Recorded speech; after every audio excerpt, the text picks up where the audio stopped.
So Halloween Horror Nights announced so much stuff today. We're getting an icon, possibly dual weird scare zone that may be linked to other stuff, as well as more details on some of the houses, some of the stuff that's in Slaughter Cinema.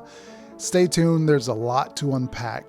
Sparring sessions, but it's never padded. Woke up in Wonderland once I followed the white rabbit. I've been running for miles, it's hard to keep my balance. Papa Doc, these other rappers. So first up, Halloween Horror Nights and Universal did a UK press sort of news type of thing they did today.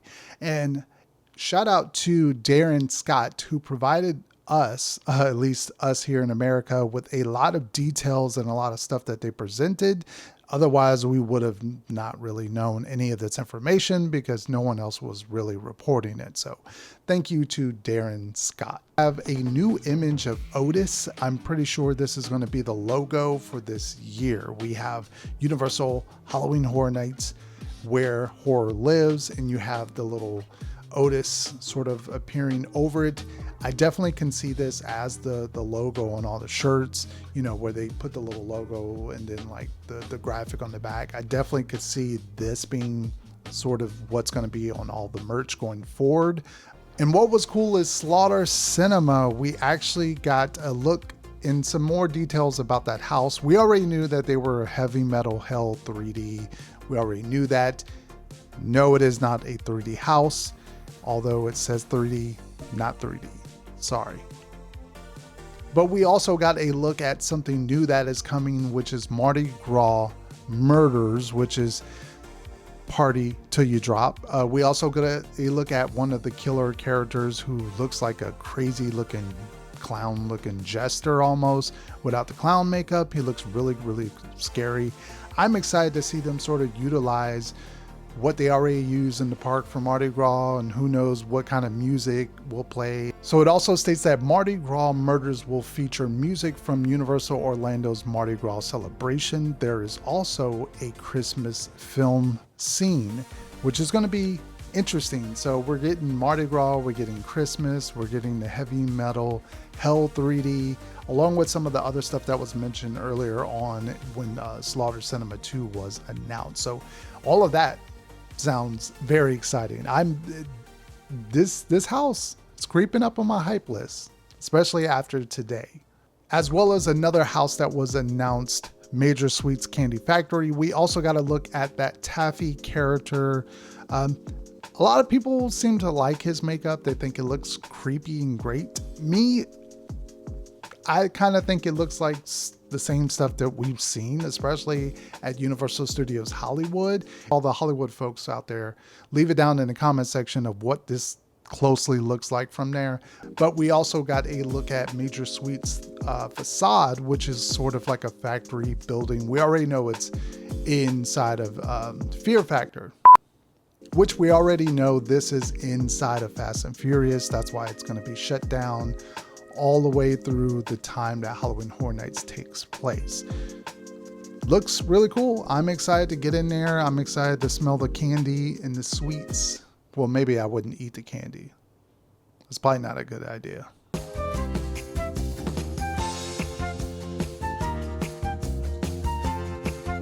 And also we got a look at Torture Fair. I think that's how it is. Scare Zone. We now have confirmation that this Scare Zone is in New York. If you look at the picture that they release with it, we'll talk about the costumes in a second.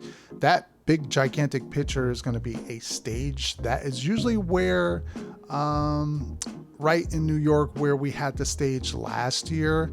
This is probably going to be built in that spot, and it looks like on that stage you can see a couple bodies. Maybe you have the king and the queen, who is also featured on that press art.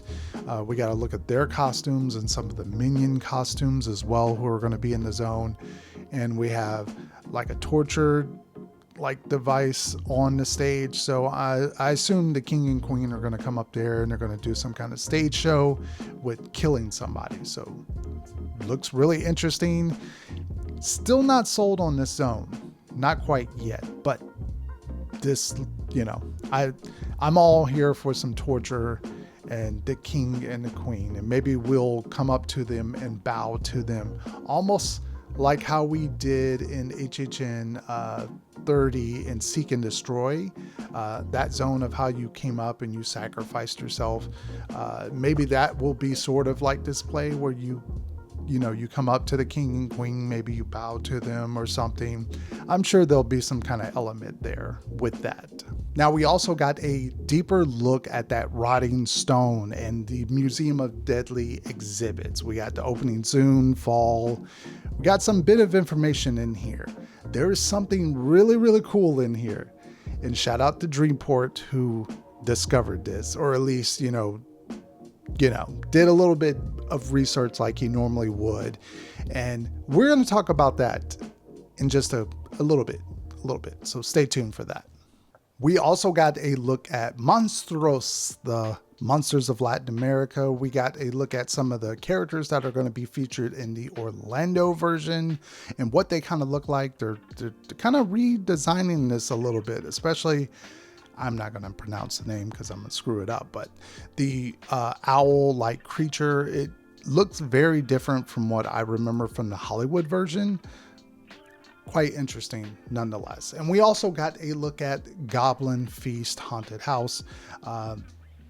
We now know what the goblins will look like. Some of them look very goofy and silly, and some of them look kind of what I guess we figured orcs and goblins would look like. Not much we got out of information, but other than we got to look at the masks, they look really cool. I'm still excited for Goblins Feast. And we also got a look at the Scare Zone Swamp of the Undead. We now kind of see what those undead sort of zombie-like creatures look like. It's really cool. I think they look like what I imagined they would have, like these sort of decrepit swamp zombies. And what's really cool is the picture in the presentation. As you can see, it sort of has this aqua sort of like water flowing effect in the zone. Hopefully that's going to be really, really cool to see at nighttime, and it's going to make it feel like you're walking through the swamp. We'll see how they're going to like tackle that with the crowds and how that works with the lighting and projection mapping. They did do a bit of that in the Pirates Tribute store with the projection mapping, so maybe that was them kind of testing some stuff. Maybe we'll see that technology used again. Maybe they can put a projector, I guess, maybe up in the trees. I don't know, but I don't know how you project that like that, but that would be kind of cool to see. Nonetheless, that was a look at Swamp of the Undead. But that wasn't enough. We always want more. And Horror Nights delivered. Oh my God, they delivered. But something I didn't quite see coming down the pipeline. And this leads us down a rabbit hole. And I know me and Dreamport and Lodge have been talking behind the scenes, and we're like going down a rabbit hole of thoughts on this stuff. And it gets quite deeper. I won't expose what we have as far as our thoughts.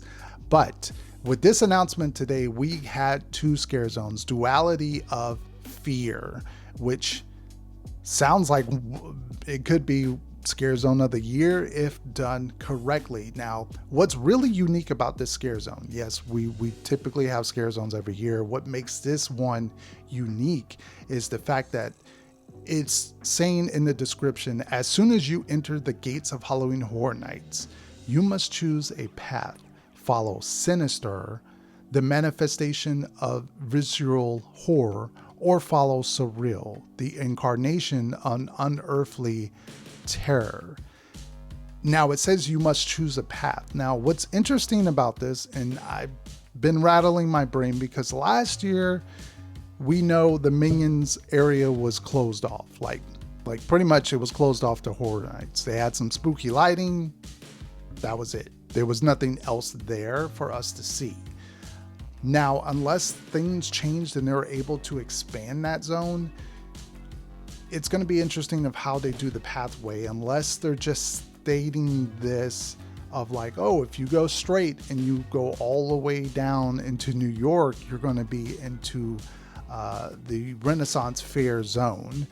Or if you go right, you're going to maybe go a different pathway. I'm really perplexed on how this is going to work. I'm not sure if they're meaning anything in that front section or are they meaning in the other parts of the park. And that is where things can get really interesting if they're talking about that. But we're going to have to see how that plays out once Horror Nights is here. But can we have more, please? And we did, with another Scare Zone announcement from Halloween Horror Nights today. Demon Queens. Now, this zone was not what I was picturing it was supposed to be. I thought maybe this was going to be like a Slaughter Cinema, maybe something goofy. No, this is not goofy at all. Demon Queens. Get caught in an otherworldly hellscape ripped from the darkest corners of your mind. 4 merciless queens loyal to Sorrel rule, surrounded by hordes of fanatical followers. Now, this is interesting because it does mention the Surreal pathway, or at least that group. So they are loyal to that one. Could any of the other zones possibly be loyal to the other one? And to get back to what I was talking about earlier with the Museum of Deadly Exhibits. Now, what's interesting in that artwork, there was a little sort of business card on the bottom left called the Rotting Stone, Place of Origin Unknown.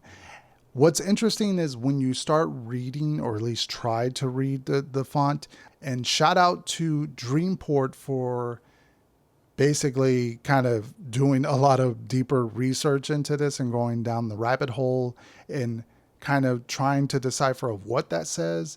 And I went ahead and tried to my best type it into a Google Translate. And what some of it says is it was donated by the 32 investigators of the building and brought to it by excellent artists. Now, this could leave things really interesting for this. Is it just a play on words? Is it just them kind of poking fun and being like 32? Could this be a tie-in to last year? Could it be something of a tie-in with, some of the scare zones? Could it be a tie-in to Oddfellow? We'll have to wait and see inside the house of how this relates. Or this could just be them nodding to last year. But that is a lot of what we had today. And I want to know, what is your thoughts about this? Are you excited about any of this? Are you less excited about some of this stuff? How do you think that scare zone in the front, how is that going to be done? What are your thoughts? Leave it down in the comment section. Thank you all for tuning in, and I will catch you on a construction update video coming very, very soon. So thank you for the support. Stay tuned to the channel. Peace out, everybody.